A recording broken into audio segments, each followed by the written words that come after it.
What is it like being a woman in the music industry today?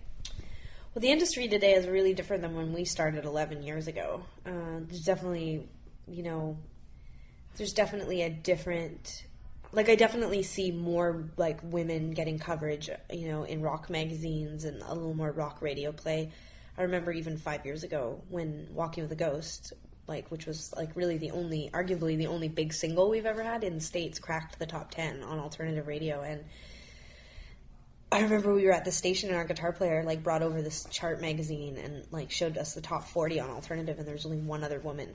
And I was like, there's 40 bands on this list. There's only 2 women? That's crazy.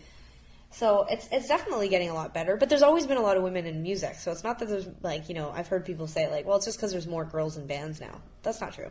Have you heard of the Riot Girl movement? Please. So yeah, I think that there's definitely more coverage of women in rock, and, like, there's still obviously all the pop dancing girls in, booty shorts kind of stuff, but I think that, there's definitely a lot of bands, like, that are surviving these days, like, playing alternative and rock music, like, you've got the No Doubts and Paramores of the world, and then the Gossips and the Katy Perrys of the world, like, not that those people all group together. I just mean, like, you've got, like, a varying degree of success for each of those artists, but they're all from kind of different genres. And so it's really awesome. And even for our own band, I feel like the first couple of years we were in this business, the only things people ever really focused on was the fact that we were twins, or that we were lesbians, or that we were women. We played one show with Lilith Fair, and it's still, like, every interview pretty much I ever do, they ask, like, so what was it like doing Lilith Fair? And I'm like, well, we did one show, and, like, we didn't even play the main stage. We played, like, a village stage, and it was raining. So there's, like, 5 people there. And it was in Edmonton. And so I feel like the questions are better and more broad. I feel like we're, like, now I'll do guitar magazine, interviews and keyboard magazine interviews. Like, I think we ourselves in our band have earned a little more respect, obviously, and people recognize that we're actually doing a little more than just singing and dancing, obviously. Not that we dance. I don't dance, but so yeah, so I think things have gotten better. I think that there is still tons of sexism and homophobia in our industry. I mean, most of our reviews are really positive these days and don't have that in them, but it's surprising actually how big, magazines will still make comments that are, really, really sexist in my opinion, and get away with it. And it's something we talk about a lot in our band, like a lot of music sites that allow comments, like, they'll pull down anything that's racist, but they won't pull anything down that's homophobic or sexist. And I just think that's ridiculous that line hasn't been drawn in the sand yet, but so it's still there, but I definitely think that it's very different than it used to be. And, over the 10 years that we've been playing, I've seen our audience really change, like I'd say that, it's very, very mixed at this point, which is really exciting. I mean, I'm happy to play to 1,000 girls, but it's also really cool to know that, like, all sorts of people are relating. So, have you experienced any gender discrimination in the past few years? Well, I try to stay really positive about our industry, because I'm not trying to like pretend it away. Like, it's there is a lot of sexism and homophobia, and I definitely feel as a woman that there's a different standard. Like, if I showed up to a radio interview reeking of liquor in, dirty skinny white jeans, with matted hair, and was bragging about my sexual, endeavors the night before, and, was belligerent and drunk on stage, my career would be really different than it is now. Like, it would probably be over. And I think there's just a double standard in our industry still. I think that men can be rock stars and women still have to be role models. And that's okay. I'd much rather be a role model than a rock star, but I'd like to see, and there are tons of really amazing male-fronted, male-dominated bands that are amazing role models. So I'm not trying to say there aren't those there, but there still is that double standard for sure.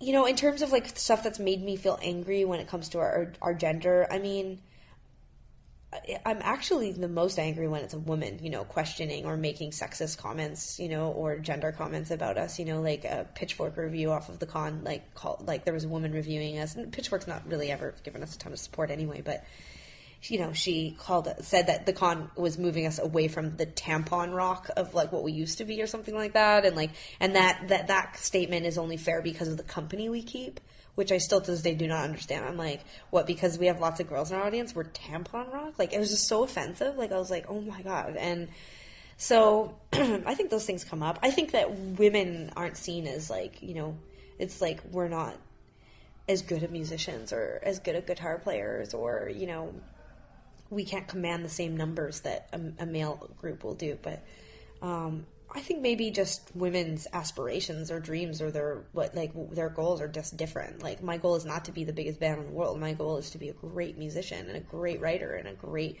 person. And, you know, so I don't know. I think that, like, we've definitely endured a lot of really ridiculous stuff. Like, you know, we get asked about if we're incestuous. Like, I mean, I think it's more about us being gay. Like, I mean, I don't feel like people write us off because we're women. I think sometimes it's, like, the gay stuff that offends me the most. Like, but again, like, 10 years ago, like, hardly anyone asked us about if we were gay, even though everyone knew we were gay. And then there was, like, this, like, 5-year period where it's all anyone talked about. And now we're back at a place where people are almost apologetic about it. Like, oh, sorry, I have to ask you about the gay thing. And I'm like, you don't really need to apologize. I mean, if you need to apologize, maybe you shouldn't ask about it. Like, maybe it's not relevant, and that's why you're apologizing.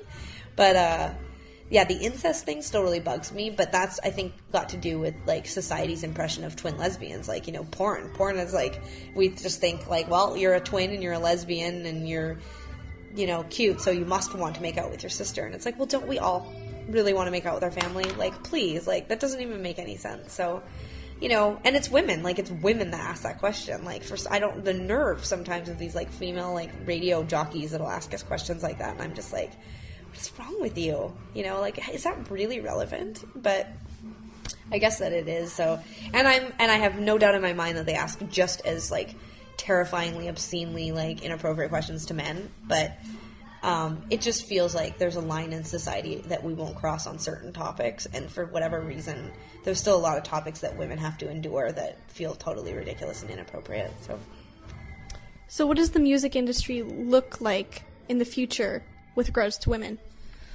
I think there's lots of potential. I think it's really good. You know, I think that obviously our industry has deep love for a lot of female artists, you know, from many years ago, decades ago. I mean, look at the Pretenders. They're still seen as, like, you know, a classic and, you know, amazing love. Like, people love them. Like, they're still an amazing band. You know, look at Cat Power and, you know, look at No Doubt. You know, I just went and saw them play, and, like, looking at that arena of people going crazy, you know, like, I was just like, I think the industry continues to get better, but, like, we've had lots of, like, you know, like, look at Joni Mitchell or you know, Tina Turner. I mean, we have love for our women in the industry, and they have a lot of respect, you know. So, but I think that the future looks bright. I think it looks really good, you know. But I think it's also, like, what women make of it, you know. And for Sarah and I, it's been, like, you know, basically saying that there really isn't anything we can't do, you know. Like, we'll go to Germany and we'll accept festivals on, like, all-male rock festivals and, like, just deal with the audiences. And sometimes they're a little obnoxious, but